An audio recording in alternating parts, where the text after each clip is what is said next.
میرے نبی کریم علیہ الصلوۃ والسلام کی صفائی کا، نفاست کا، حضور کے حسن کا، ظاہری حسن کا جو اللہ نے دیا تھا، اس کا حال یہ ہے کہ رب فرماتا ہے والضحیٰ واللیل اذا سجا، محبوب تیرے چمکتے ہوئے چہرے کی بھی قسم ہو، اور جب اس کے گرد زلفیں چھا جاتی ہیں مجھے اس کی بھی قسم ہو۔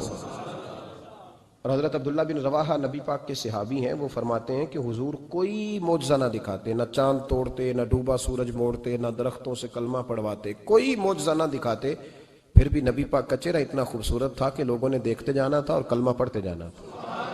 یہ حضور علیہ السلام کے ظاہری حسن کا حال تھا، لیکن اس کے باوجود اللہ کے محبوب آئینے کے سامنے کھڑے ہو کے کنگھی فرماتے تھے، تیل استعمال فرماتے تھے۔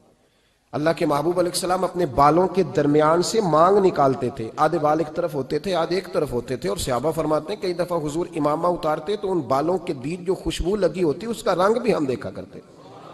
حضور صاف لباس پسند کرتے تھے۔ ایک شخص کو حضور نے دیکھا، اس نے میلے کچیلے کپڑے پہنے، تو حضور نے ٹھنڈی آہ بھری، فرمایا کاش یہ دھو کے کپڑے پہنتا۔ ایک شخص کو دیکھا بال بکھرے ہیں، کنگھی نہیں کی، تو حضور فرمانے لگے کاش یہ کنگھی کر لیتا۔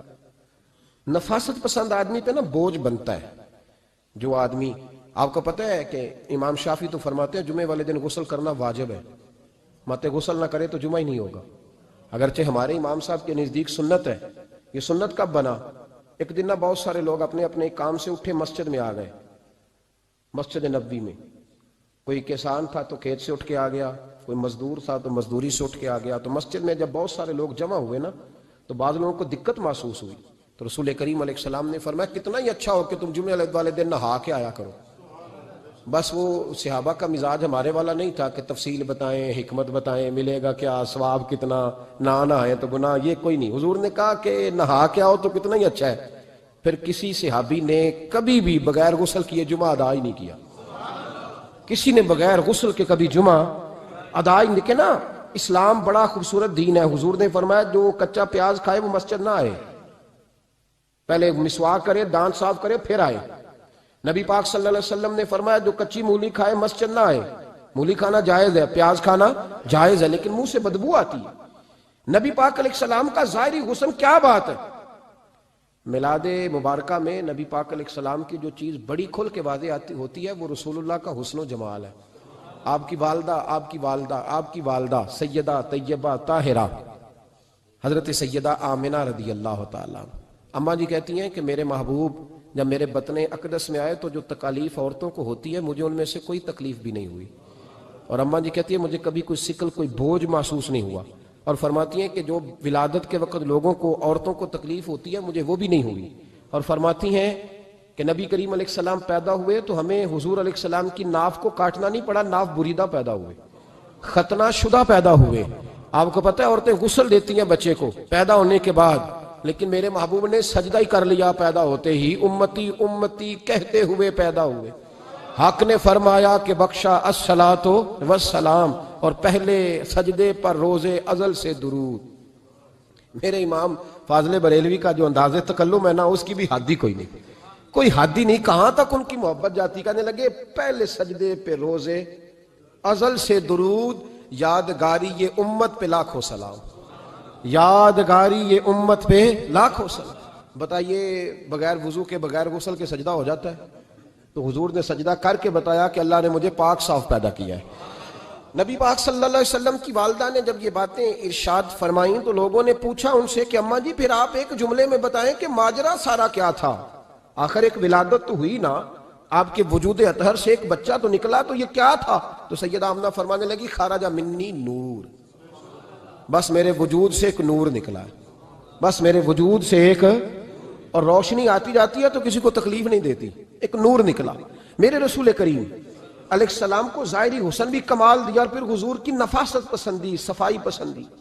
نبی پاک جب بات کرتے تھے نا تو حضور کے دانتوں سے نور نکلتا تھا، اس کے باوجود حضور ہر وضو کے لیے مسواک کرتے۔ میں نے ہر نماز کے لیے نہیں کہا، میں اپنے لفظوں کا ذمہ دار ہوں۔ کس کے لیے بولے آپ حضرات؟ ہر وضو کے لیے، یعنی اگر نبی پاک نے وضو نماز کے لیے کیا تب بھی مسواک کی، اور اگر قرآن شریف کی تلاوت کے لیے کیا تو پھر بھی مسواک کی، کسی اور موقع کے لیے وضو فرمایا تو پھر بھی مسواک کی۔ اور سیدہ عائشہ فرماتی ہے جب بھی حضور گھر سے نکلنے لگتے پہلے مسواک فرماتے، حالانکہ رسول پاک کے دندان اقدس تو نور والے تھے۔ ضرورت ہی نہیں تھی ہماری تعلیم کے لیے نفاست پسندی. ایک بات میں نے شروع کرنی ہے پر آپ نے ناراض نہیں ہونا، پہلے وعدہ کر لیں. جڑے نہیں بولے انہوں نے کی ارادہ ہے؟ ہو جانا ہے؟ چلو ہو جائے، کوئی گل نہیں، خیر ہے، ہو جائیں آپ ناراض. نبی پاک نے بڑی مونچھیں نہیں پسند کی، حضور کو اچھی نہیں لگتی تھی. ایک بات پوچھتا ہوں آپ سے، یہ درد دل ہے میرا اور صرف سمجھانے کے لیے عرض کر رہا ہوں، کوئی تنقید نہیں. اللہ تعالیٰ مجھے نیت کا وضو عطا کرے. ایک بات بتانا، اگر بہو کھانا پکا کے لائے اور سالن سے بال نکل آئے تو پھر اس کا کیا حال ہوتا ہے؟ کئی تو بوڑھے پلیٹ اٹھا کے دیوار میں مارتے ہیں، ایسا ہی ہوتا ہے نا، یہ کیا ہے؟ اور اگر کبھی روٹی سے نکل آئے تو بیوی صاحبہ کا کیا حال ہوتا ہے؟ یہ کوئی طریقہ ہے کھانا پکانے کا؟ اور اللہ تعالیٰ معاف کرے، اگر کبھی ہوٹل میں چلے جائیں امیر لوگ 15,000 کا ڈنر کرنے، تو وہاں کسی سالن کی پلیٹ سے بال نکل آئے تو پھر تو پیسے کیا دینے ہیں، پھر تو ان کو اور جرمانہ ہو جاتا ہے. یہ تو سارے بال نکل آئے تو مشکل. اور ویسے بھی جو نفاست ہے نا طبیعت کی، اس پر بوجھ بنتا ہے، بال کھانے میں ہو آٹے میں ہو تو بوجھ بنتا ہے.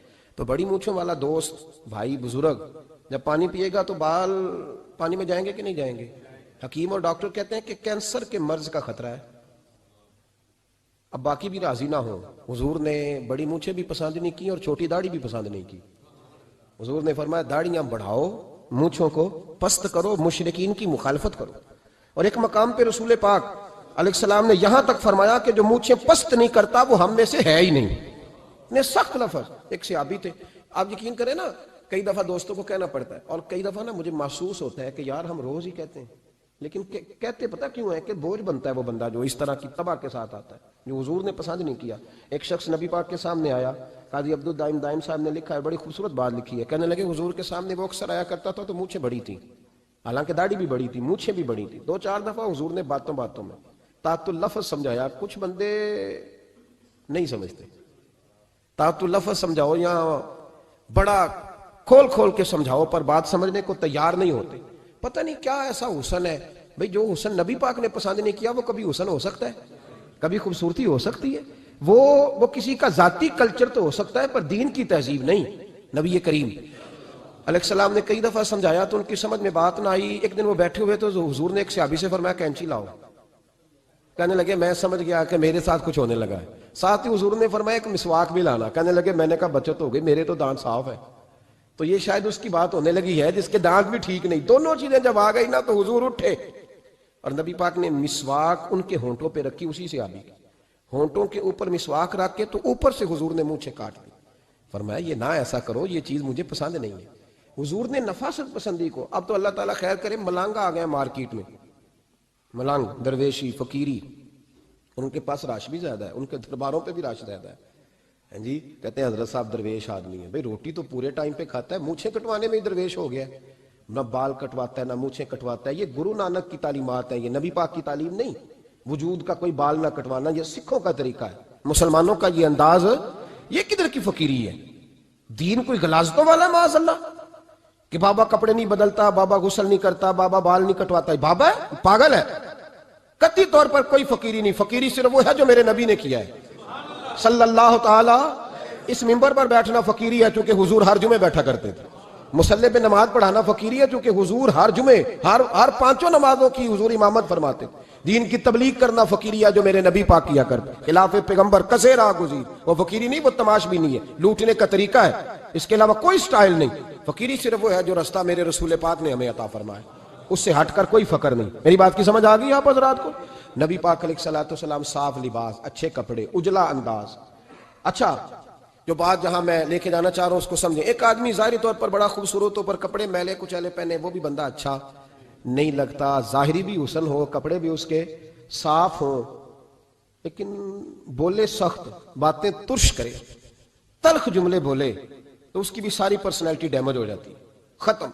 بڑا اچھا آدمی تھا، بڑا نورانی چہرہ تھا، بڑی خوبصورتی تھی، بڑا صاف ستھرا تھا، بڑا پاکیزہ تھا، کپڑے بھی بڑے خوشبو والے پہنے ہوئے تھے، بڑے صاف ستھرے لباس میں ملبوس تھا. لیکن جب اس نے بات شروع کی اور بزرگ تھا، سفید داڑھی تھی، معاذ اللہ تعالیٰ کسی بچے کو گالی دے دی، اچھا لگتا ہے؟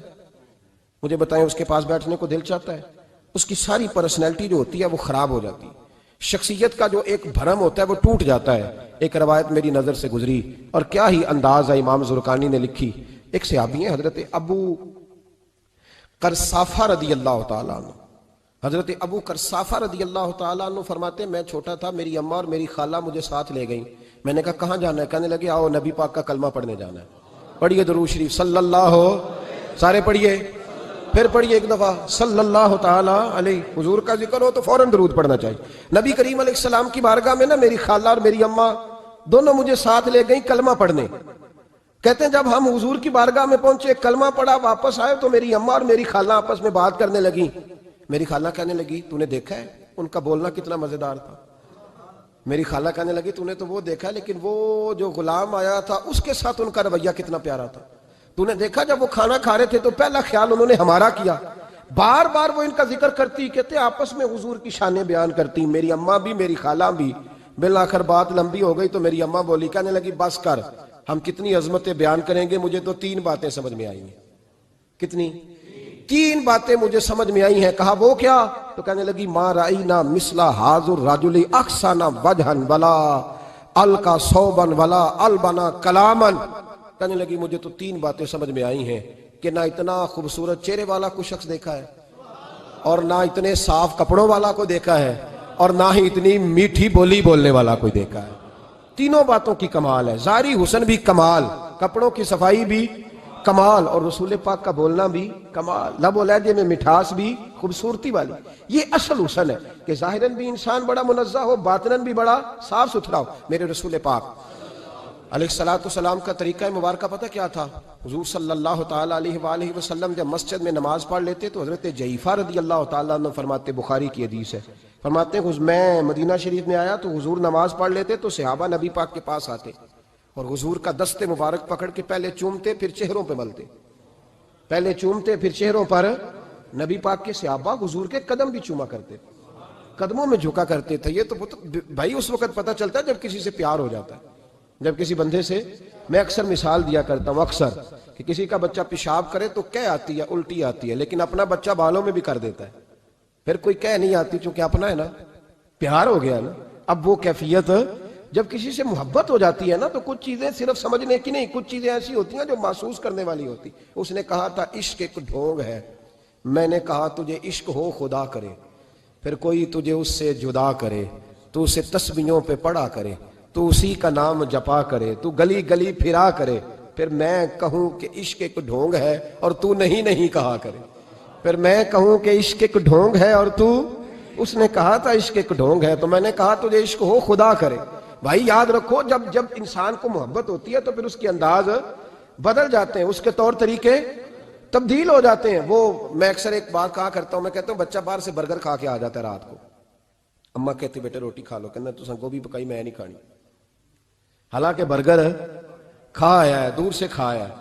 تو اماں اس کو کہتی ہے پھر میں سوئیاں نہ بنا دوں تھوڑی سی اپنے بیٹے کو، فٹافٹ چاول نہ تجھے ابال دوں، ساتھ میں باریک دال بنا دیتی. کہتا نہیں میری مرضی کا پکاتے ہی نہیں، میں نے نہیں کھانا. ایسے اب ابا جو ہے نا، ابا وہ اماں کو سمجھا رہا، کہتا چھڈ پر بھوک لگے گی تو آپ ہی کھا لے گا، تھوڑا ایڈی ٹینشن ہے ایویں پہ تینوں ستاندا ہے. اماں کیا کہتی ہے؟ کہتی نہیں مجھے نیند نہیں آ رہی، کھائے گا تو سکون آئے گا. اب اس کو آپ لاکھوں دلیلیں دیں کہ سیاںا بیان ہے، بچہ نہیں ہے، 22 سال کا ہے، 24 سال کا، چھوڑ تو کیا کر رہی ہے. لیکن اماں کو کوئی سمجھا سکتا؟ کیوں نہیں سمجھا سکتا کہ اسے اپنے بیٹے سے پیار بڑھائے. وہ کیا کرے، وہ مجبور ہے. اس کے دل کی کیفیت اس طرح کی ہے کہ کوئی دنیا کی طاقت اسے سمجھا سکتی، سوال ہی نہیں پیدا ہوتا کوئی اسے سمجھا سکے. یہ ممکن کیسے ہو، کیسے سکتا ہے؟ یہ محبت ہے. میرے رسول پاک علیہ السلام کے صحابی حضرت جعفہ فرماتے ہیں میں حضور کی بارگاہ میں آیا تو صحابہ کیا کرتے؟ نبی پاک کا دست مبارک پکڑتے، پہلے چومتے پھر چہرے پہ ملتے. بخاری ہے. فرماتے میں نے کہا یہ کیا کر رہے ہیں؟ پھر اچانک میرا بھی دل کیا ذرا کر کے تو دیکھو. کچھ چیزیں چکھنے پہ پتہ لگتا ہے کتنی مزیدار ہے. کہتے میں بھی قریب گیا، حضور کے دست مبارک میں نے ہاتھ ڈالا. فرماتے ہاتھ پکڑا ہی تھا کہ نبی پاک کا ہاتھ برف سے بھی زیادہ ٹھنڈا. فرماتے ہیں پھر میں نے پکڑ کے چہرے پہ ملا تو کستوری سے زیادہ خوشبو آ رہی تھی دست مبارک. فرماتے ہیں اب میرا چھوڑنے کو دل ہی نہیں کر رہا تھا، اب میری طبیعت نہیں مان رہی تھی. میرے نبی کریم علیہ السلام اللہ کی دلیل ہیں، ہر پاکیزگی، ہر حسن، ہر کیف اللہ نے اپنے رسول کو عطا فرمایا. دنیا کی جتنی غلاظتیں تھیں جب کوئی حضور کے قریب جاتا تھا تو ساری غلاظتیں دور ہو جاتی. کما ارسلنا فیکم رسولا منکم یتلو علیکم آیاتنا ویزکیکم. اللہ فرماتے ہیں میرے محبوب تم پر میری آیتیں پڑھیں گی اور تمہیں پاک فرما دیں گے. تمہاری ساری ناپاکیاں نبی پاک دور کر دے، ہر غلاظت تم سے دور ہٹ جائے۔ ایک صحابی ہیں حضرت شیبہ بن عثمان رضی اللہ تعالی عنہ، وہ کہتے ہیں میرے والد کو اور میرے چچا کو مسلمانوں نے احد میں قتل کر دیا تھا، میرے دل میں بڑا غصہ تھا، بڑا جلال تھا کہ کبھی مجھے موقع ملے تو میں بدلہ لوں گا۔ کہتے ہیں فتح مکہ کے بعد نبی پاک علیہ السلام حوازن کی جنگ کے لیے نکلے، مجھے پتا چلا حضور جا رہے ہیں، تو میرے اندر شعلے بھڑک رہے تھے انتقام کے۔ روز میں منصوبہ بندی کرتا، پلاننگ کرتا کہ کسی طریقے سے میں ان تک پہنچوں گا اور بدلہ لوں گا۔ کہتے ہیں نبی کریم علیہ السلام نہ حوازن کے لیے پہنچ چکے تھے، فرماتے میں بھی جنگ میں جا کے شریک ہو گیا، اور میں نے طریقہ اس طرح کا اختیار کیا کہ کسی طریقے میں حضور تک پہنچ جاؤں۔ سمجھ آ رہی ہے میری بات کی؟ نبی کریم علیہ السلام تک کسی طریقے پہنچ جاؤں۔ فرماتے ہیں لڑتے لڑتے، لڑائی کے دو طریقے ہوتے تھے، کبھی تو ایسے ہوتا تھا کہ ایک دو آدمی مل کے آپس میں لڑتے تھے، پھر گمسان کا رن پڑتا تھا، گھمبیر ہو جاتی تھی جنگ، سمجھ نہیں آتی تھی تیر کہاں سے آیا، نیزہ کہاں سے آیا۔ فرماتے جب گمسان کا رن پڑا نا، مجھے موقع مل گیا، میں حضور کے قریب پہنچ گیا۔ حضرت شیبہ بن عثمان رضی اللہ تعالیٰ عنہ کہتے جب میں پہنچ گیا تو میں نے نا دیکھا کہ اب حضور کے قریب لوگ نہیں ہیں۔ فرماتے میں نے نا فوراً تلوار اٹھائی، تلوار اٹھا کے میں حضور کو معاذ اللہ شہید کرنے ہی لگا تھا کہ ایک نور چمکا حضور کے سامنے۔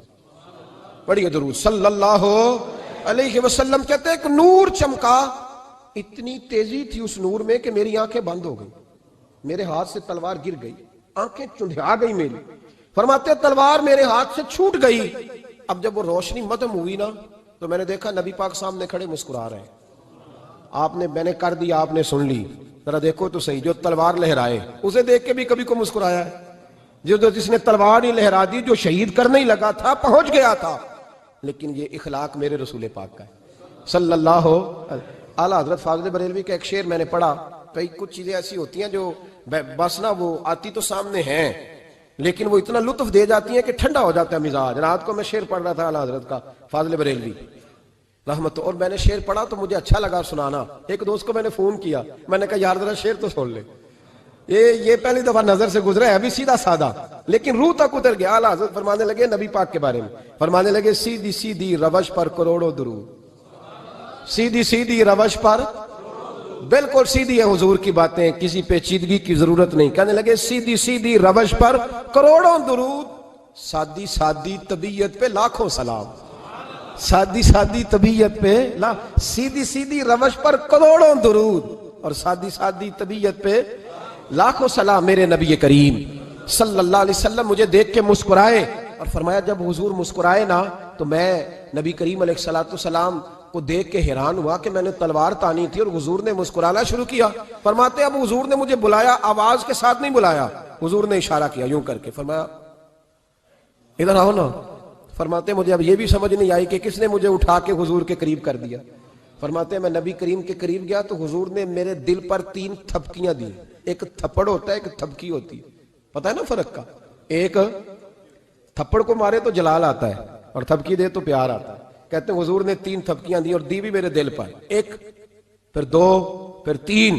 کہتے ہیں پہلی تھپکی دی تو میرے اندر سے کفر نکل گیا، دوسری تھپکی دی تو میرے اندر ایمان داخل ہو گیا، اور تیسری تھپکی جب نبی پاک علیہ السلام نے دی تو مجھے ہر چیز سے بڑھ کر رسول اللہ سے پیار ہو گیا، محبت ہو گئی نبی کریم سے۔ آپ فرماتے ہیں اب حضور نے نا فوراً میرے ہاتھ میں تلوار تھمائی، فرمایا پہلے تو ہمارے خلاف لڑ رہا تھا، تلوار پکڑ، اب ہماری طرف سے لڑ، تلوار پکڑ اور لڑ۔ آپ فرماتے ہیں میں اتنا لڑا کہ جو حضور کا دشمن سامنے آتا میں گلا کاٹ دیتا، جو آتا میں اس کے ٹکڑے کر دیتا۔ فرماتے ہیں پہلے میں باپ کا بدلہ لینے آیا تھا، اور اب میرا یہ حال ہے کہ اگر میرا باپ بھی سامنے آئے گا تو میں اس کا بھی گلا کاٹ دوں گا، لیکن حضور کے قریب کسی کو جانے نہیں دوں گا۔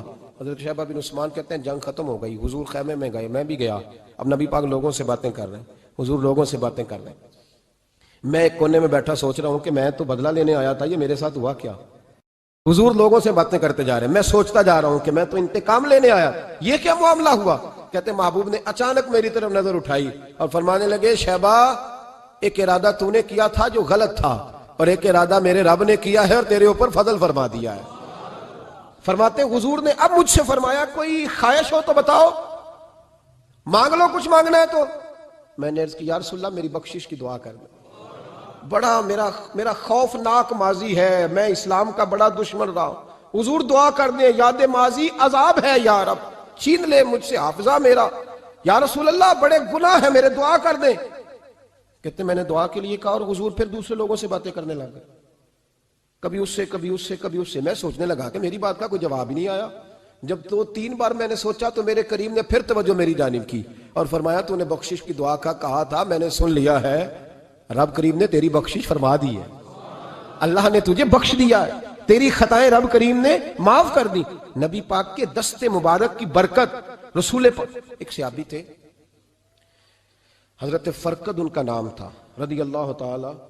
پہلے نا میں جب گفتگو کیا کرتا تھا نا تو میں صحابہ کا نام نہیں لیتا تھا، میں کہتا تھا ایک صحابی فرماتے ہیں، چونکہ صحابہ کے نام مشکل تھے، لوگوں کو یاد نہیں رہتے. ایک دن میرے دل میں خیال آیا کہ نام لیں گے نہیں تو انہیں آئیں گے کیسے، چلو خود کسی کو یاد ہو جائے گا. تو مجھے اچھا لگا، پچھلی دفعہ میں نے حضرت سعد بن ناجیہ کا نام لیا تو مجھ سے میرے دوستوں نے کہا ذرا لکھ کے دیں کیا نام تھا. مجھے خوشی ہوئی کہ یار اگر یہ لفظ کہے جائیں گے تو لوگوں کو دلچسپی ہوگی. حضرت فرقد ایک صحابی تھے اور یہ وہ صحابی ہیں جنہوں نے حضرت عمر کے زمانے میں موصل کا علاقہ فتح کیا تھا. بڑے دلیر تھے، ان کی 4 بیویاں تھیں. وہ کہتے ہیں جب بھی یہ گھر میں آتے تو خوشبو اتنی اعلیٰ لگا کے آتے کہ ہم حیران ہو جاتی. عورتیں زیادہ تیاری کرتی ہیں نا مردوں سے کہ نہیں؟ کیا آج کل مرد زیادہ کرتے ہیں؟ چلو میں درد چھوڑو، میں اپنی اصلاح کرنا. تسی دوواں گلاں تے انجن کیتا ہے، اب پتہ نہیں سچ کیا ہے، کون زیادہ تیاری کرتا ہے؟ چلو بیٹھے جو مرد نے. ویسے میرے پاس جو اخباری تراشے ہیں ان میں یہ لکھا ہے کہ آج کل مردوں کے میک اپ پہ زیادہ خرچ آنے لگا ہے. یہ تحقیقی رپورٹ ہے. اور پاکستان میں سب سے زیادہ جو اخراجات ہیں وہ میک اپ کے سامان کے ہیں. پہلے لڑکیاں بیوٹی پارلر جاتی تھی، اب لڑکے بھی جاتے ہیں. پہلے صرف دلہن جاتی تھی، اب سارا خاندان جاتا ہے. اللہ تعالیٰ معاف کرے. اس کے باوجود بڑی غربت ہے ملک میں، پریشانی بھی بڑی ہے. اس کے علاوہ ہمیں غریبوں کا درد ہے، اس کے باوجود ہم لوگوں کی مدد کرنا چاہتے ہیں. پتہ نہیں کیا ترجمہ کیا ہم نے غریب پروری کا، کیا معنی بنایا، اللہ ہی بہتر جانتا ہے. کہ وہ چیزیں جن کی بالکل حاجت نہیں، بالکل ضرورت نہیں، ان پر لاکھوں لٹا کے کہتے ہیں وہ دیکھو بیچارے کو روٹی نہیں مل رہی.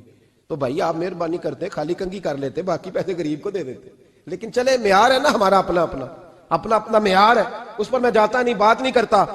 نبی کریم علیہ السلام کہ صحابی ان کی ازواج کہتی ہیں کہ اب عورتیں زیادہ تیاری کیا کرتی تھی لیکن وہ جب گھر آتے نا تو اتنی خوشبو لگاتے. کہتی ہم چاروں مل کے کوشش کرنے لگی، ڈھونڈنے لگی کہ وہ خوشبو کا پتہ کریں جو یہ لگاتا ہے. ہم نے بازار سارے تلاش کر لی. عرب کے اندر آج بھی خوشبو کا بڑا شوق ہے اور بڑی مہنگی خوشبو ملتی ہے. کبھی آپ بازار جائیں، کہتی ساری خوشبوئیں لگا لی، تھک گئیں. ایک دن چاروں سوتنے مل کے بیٹھی، کہنے لگی ہم نہیں اس کا مقابلہ کر سکتے، آج پوچھ ہی لے کہاں سے خوشبو لگاتا ہے. پوچھ ہی لیتے ہیں، چلو بات ہی ختم ہو جائے، پوچھ لیں. یہ ہم جتنی مرضی اعلیٰ لگائیں، جب یہ آ جاتا ہے نا، کچھ لوگ میرے محفل ہوتے ہیں، جہاں آ جاتے ہیں وہاں چھا جاتے ہیں. تو یہ جب آتے ہیں تو چھا ہی جاتے ہیں. کیا کریں، اس طرح کا میرے محفل ہے، کیا کریں اس کا. فرمانے لگی ایک دن چاروں سوتنوں نے مل کے ان کو بٹھا لیا. کہنے لگی بتاؤ تو صحیح خوشبو کون سی لگاتے ہو؟ کہنے لگے کوئی بھی نہیں،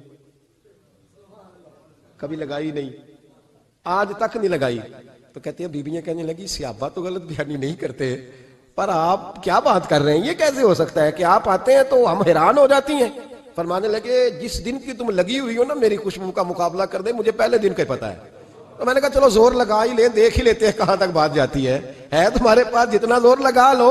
بہرحال میں اللہ کی قسم اٹھا کے کہتا ہوں کبھی نہیں لگائی. تو بیویاں کہنے لگی پھر بتا تو صحیح، تو ایک دلیر آدمی ہے، اور جو دلیر لوگ ہوتے ہیں وہ خوشبوؤں کے اور کپڑوں کے اور ان چیزوں میں زیادہ وقت نہیں لگاتے، ان کے تو مشن اور طرح کے ہوتے. آپ تو مجاہد قسم کے آدمی ہیں پر ہر وقت خوشبو آتی ہے.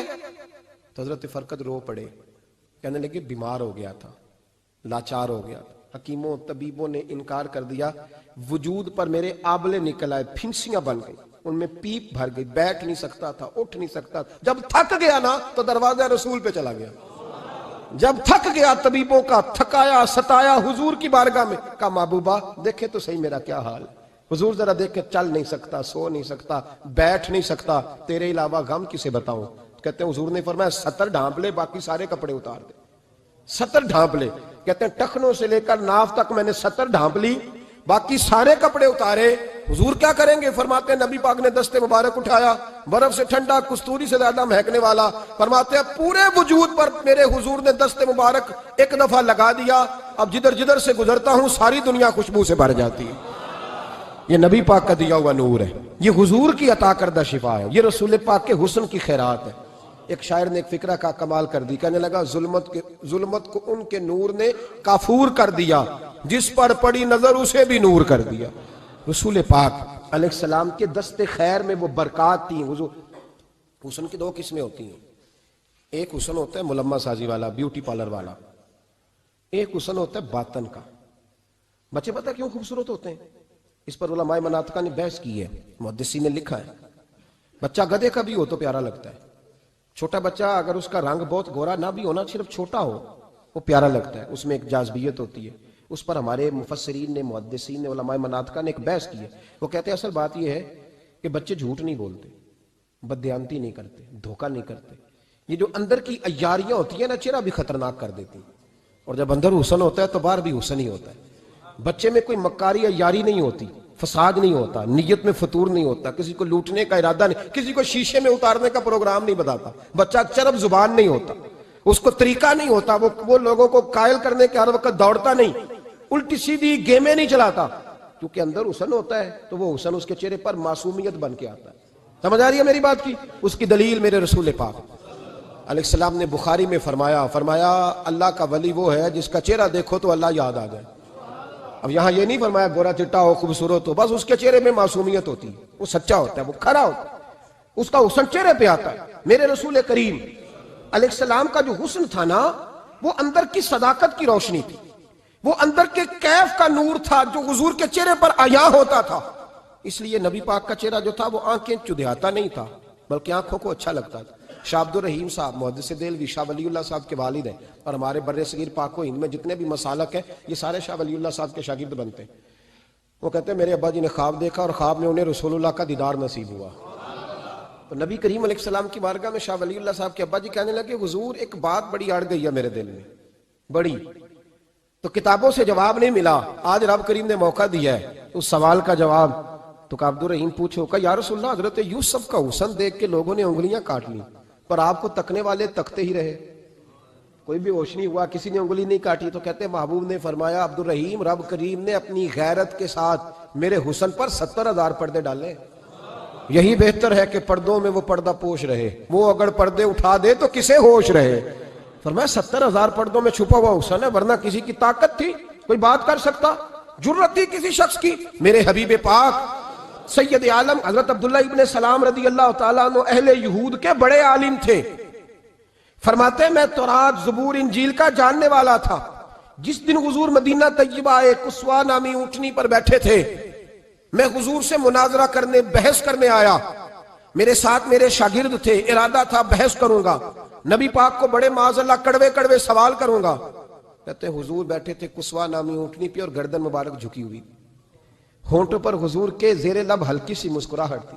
نبی پاک تھوڑا بولتے تھے پر جتنا بولتے تھے وہ دلوں میں اترتا جاتا تھا۔ فرماتے ہیں میں جب گیا نا، میرے شاگرد ساتھ تھے، مناظرہ کرنے گیا، مناظرہ، شاگرد ساتھ تھے۔ فرماتے ہیں میں بڑے سوالات تیار کر کے گیا، پر حضور گھوڑے پہ بیٹھے تھے۔ دو باتیں میں نے سنی، حضور نے فرمایا رشتہ داروں سے اچھا سلوک کرو، اپنے غلاموں کا خیال کرو۔ کہتے ہیں وہ شاگرد مجھے دھکے دینے لگے، کہنے لگے چلو استاد جی آگے ہو، کرو سوال، چلو نا آگے بڑھو نا آگے۔ یہ کئی دفعہ نعرے لگانے والے بھی مروا دیتے ہیں نا، چلو نا چلو آگے، چلو بڑھو آگے، کرو بات، آؤ نا۔ کہتے ہیں میں ذرا آگے بڑھا، دھکا دیا انہوں نے۔ فرماتے ہیں میں آگے بڑھا اور میں نے کریم محبوب کے قریب جا کے کہا حضور مجھے کلمہ پڑھا دے، میں مسلمان ہونے آیا ہوں۔ یعنی عام آدمی تو قائل ہو جاتا ہے عالم اور تورات زبور انجیل کا جاننے والا، حضور کلمہ پڑھائیں۔ کہتے ہیں میں واپس آیا نا کلمہ پڑھ کے، تو شاگرد کہنے لگے استاد جی آپ تو مناظرہ کرنے آئے تھے، یہ کیا ہوا؟ تو یہ لفظ ہے حضرت عبداللہ ابن سلام کے، فرمانے لگے تم نے نبی پاک کا چہرہ نہیں دیکھا، ان کی آنکھوں کی روشنی نہیں دیکھی، تم نے چہرے کی معصومیت نہیں دیکھی، لب و لہجے کا وقار نہیں دیکھا؟ کتنے دنوں کے تھکے ماندے آج وہ مدینے پہنچے، پر ان کے لب و لہجے میں کوئی اکتاہٹ، کوئی تھکاوٹ، کوئی لفظوں میں جھول تم نے دیکھا ہے؟ فرمانے لگے جس کا اس طرح کا چہرہ ہوتا ہے وہ جھوٹا نہیں سچا ہوا کرتا ہے۔ میرے نبی پاک علیہ السلام کے غلام حضرت طارق بن عبداللہ رضی اللہ تعالیٰ عنہ فرماتے ہیں کلمہ پڑھنے سے پہلے ایک دفعہ ہمارا سارا قبیلہ تجارت کے لیے نکلا تھا، اور اس وقت منظر یہ ہوتا تھا کہ ہم اپنی عورتوں کو بھی ساتھ لے جاتے تھے، 6 مہینے سفر کرنا ہوتا تھا، اونٹ گھوڑے ہم بیچا کرتے تھے، عورتیں بھی ساتھ رہتی، کھاتے بھی پکاتے بھی۔ کہتے ہیں ایک سفر سے ہم واپس آ رہے تھے تو مدینے کے باہر صحرا میں ہم نے پڑاؤ کیا، اکیلے رسول پاک صلی اللہ ہو، پھر ایک دفعہ پڑھیے گا، ایک دفعہ پھر کہیے گا صلی اللہ تعالی علیہ وسلم. کہتے ہیں نبی پاک تنے تنہا اکیلے حضور نہ سیر کرتے کرتے کرتے کرتے ہمارے قافلے کے پاس سے گزرے, خیمے لگے تھے, پڑاؤ کیا, محبوب تشریف لے آئے. کہتے ہیں حضور سید عالم صلی اللہ تعالی وسلم تشریف لائے. کوئی قبیلے میں سے, قافلے میں سے حضور کو جانتا نہیں تھا. ایک سرخ رنگ کا اونٹ تھا ہمارے سردار کا جو بکنے سے رہ گیا تھا, بڑا خوبصورت. کہتے ہیں نبی پاک کو پسند آ گیا. حضور پوچھنے لگے تم کون ہو؟ کہا جی مسافر ہے. کہاں سے آئے ہو؟ فلاں جگہ سے آئے ہیں. کس لیے آئے ہو؟ ہم تجارت کی غرض سے نکلے. اونٹ بیچو گے؟ بیچنا ہے. کتنے کا سودا طے ہوا؟ اس نے کہا اتنے لینے, حضور نے کہا اتنے دینے ہیں. بات طے ہو گئی. کہتے ہیں لگام حضور نے پکڑی اور فرمانے لگے وہ سامنے میرا شہر ہے جس کا نام مدینہ, وہ میرا شہر ہے. میں ابھی مدینے جاتا ہوں, اپنے غلام کو بھیجتا ہوں اور تمہیں آ کے نہ قیمت دے جاتا ہے. محبوب گھوڑے کی لگام تھا, اونٹ کی لگام تھا, میں نکیل تھا, میں اونٹ تھا سرخ رنگ کا. حضور لے کے جب نکلے نا, تھوڑا سا چند قدم آگے گئے تو ان میں سے ایک شخص بولا, کہنے لگا سردار آپ سیانے لوگ ہیں, سمجھدار ہیں. اس شخص کا نام پوچھا آپ نے, قبیلہ پوچھا ہے, ایڈریس کا پتہ ہے, پتہ ہے کہاں رہتا ہے, اتنا قیمتی اونٹ دے دیا. سردار بھی کہنے لگا, سارے کہنے لگے یار ان کی باتوں میں اتنی لذت تھی, ان کے گفتار و رفتار اتنی باوقار تھی, مزیدار تھی کہ ہوش ہی کوئی نہیں رہا. بھئی ہم پرانے تاجر ہیں, کبھی اس طرح کا سودا کیا ہی نہیں جس طرح کا آج ہو گیا. اوہو واقعی کچھ نہیں یاد رہا, کوئی سمجھ نہیں آئی. وہ ابھی نظر آ رہے, ایک آدمی دوڑ کے جاؤ, دوڑ کے اور جا کر کے نا ان سے کہو, بڑی جائز بات ہے, وہ ناراض بھی نہیں ہوں گے. ان سے ایک شخص کہو کہ بھئی اونٹ دے جاؤ, پیسے لے آنا اور اپنا مال لے جانا, دوڑ کے جاؤ.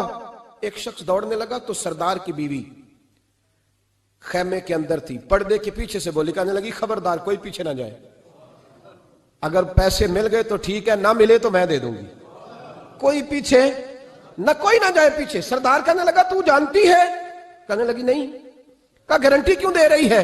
تو کہنے لگی تم نے ان کا چہرہ نہیں دیکھا, تم تو سودے کر رہے تھے, میں پردے کے پیچھے سے دیکھ رہی تھی. پیر مہر علی شاہ صاحب کو کسی نے کہا تھا نبی پاک کا حلیہ بیان کریں, بتائیں حضور کے کان مبارک کیسے تھے, آنکھیں کیسی تھی, ناک مبارک کیسی تھی, بینی مبارک کیسی تھی. تو پیر مہر علی شاہ صاحب کہنے لگے کوئی مثل نہیں ڈھولن دی. کہنے لگے مجھ سے نہیں بیان ہوتا حضور کا حلیہ, کوئی مثل نہیں ڈھولن دی. تو چپ کر مہر علی, ایتھے جا نہیں ہوں بولن دی, بس کر, تو بیان کر سکتا ہے اتنی طاقت. اعلیٰ حضرت نے کہا لم یاتی نذیر کفی ناظرین مثلے تو نشد, پیدا جانا.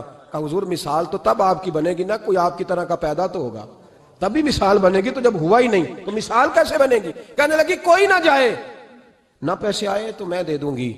میں تو پردے کے پیچھے سے دیکھ رہی تھی, ان کے چہرے کا وقار دیکھا, ان کی آنکھوں کی روشنی دیکھی, ان کے لفظوں کا حسن دیکھا. تم 50 باتیں کرتے تھے, وہ ایک جواب دیتے تھے, اور گنے چنے لفظ بولتے تھے. ان کی سادگی کا وقار دیکھا, جانے دو, نہ پیسے آئے تو میں دوں گی. کہتے ہیں حضور گئے, تھوڑی دیر کے بعد ایک کالے رنگ کا حبشی غلام آیا, پیسے بھی پکڑے اور اپنی چادر میں نا کھجورے باندھ کے تو پیچھے ڈالی ہوئی, اور دیہاتی لوگ پیچھے نہیں ڈال لیتے, کھجورے ڈال کے پیچھے. کہتے ہیں وہ آئے اور ان کے آنے کا انداز بھی بڑا نرالا تھا. کہتے ہیں وہ جھومتے جھومتے اللہ کا ذکر کرتے, اللہ الصمد کرتے پہنچ گئے, اور آگے کہنے لگے تم سے میرے نبی نے اونٹ خریدا ہے؟ تم سے؟ کہا ہم سے خریدا ہے. کہنے لگے یہ تمہارے پیسے, اور پھر چادر کھول کے صحرا پہ بچھا دی. کہنے لگے یہ تمہارے پیسے, اور کھجورے کھاؤ, میرے نبی نے تحفہ بھیجا ہے, کھاؤ حضور نے تحفہ بھیجا ہے. تو وہ سردار کی بیوی اوٹ ہٹا کے کہنے لگی, اور کالے رنگ کے حبشی غلام, انہیں کھجوریں کھلا, اور مجھے اس عزت والی ماں کا نام بتا جس کے گھر میں ایسا لال پیدا ہوا. انہیں کھجوریں کھلا, اور مجھے اس عظمت والے باپ کا نام بتا جس کے گھر میں ایسا پھول کھلا ہے. وہ قبیلہ تو بتا تو صحیح, وہ کون تھے. 2 گھڑیاں رکے ہیں پر خوشبو ہی پھیل گئی ہے, رنگ ہی بدل گیا, تار کوئی مثل نہ ڈھولن دی. تو چپ کر مہر علی, ایتھے جا نہیں ہوں بولن دی. حضرت طارق بن عبداللہ کہتے ہیں جناب بلال فرمانے لگے وہی تو اللہ کے آخری رسول ہیں, وہی تو خاتم المرسلین ہیں, وہی تو ہیں جنہیں اللہ نے ساری انسانیت کے لیے نمونہ عمل بنایا. کہتے ہیں ہم اونٹ بیچنے گئے تھے پر سارے کا سارا قبیلہ ہی مسلمان ہو گیا. نبی پاک کی حضور کے ظاہری حسن کے تذکرے ہماری اولادوں کو آنے چاہیے. ایک شعر مرحوم اعظم چشتی نے کہا تھا, کمال کر دی. کہنے لگے سمجھا نہیں ہنوز میرا عشق بے ثبات, تو کائنات حسن ہے یا حسن کائنات؟ میں آج تک سمجھ نہیں سکا. سمجھا نہیں ہنوز میرا عشق بے ثبات, تو کائنات حسن ہے یا حسن کائنات. بھائیو وہ سارے طریقے اپناؤ جو رسول پاک نے عطا فرمائے.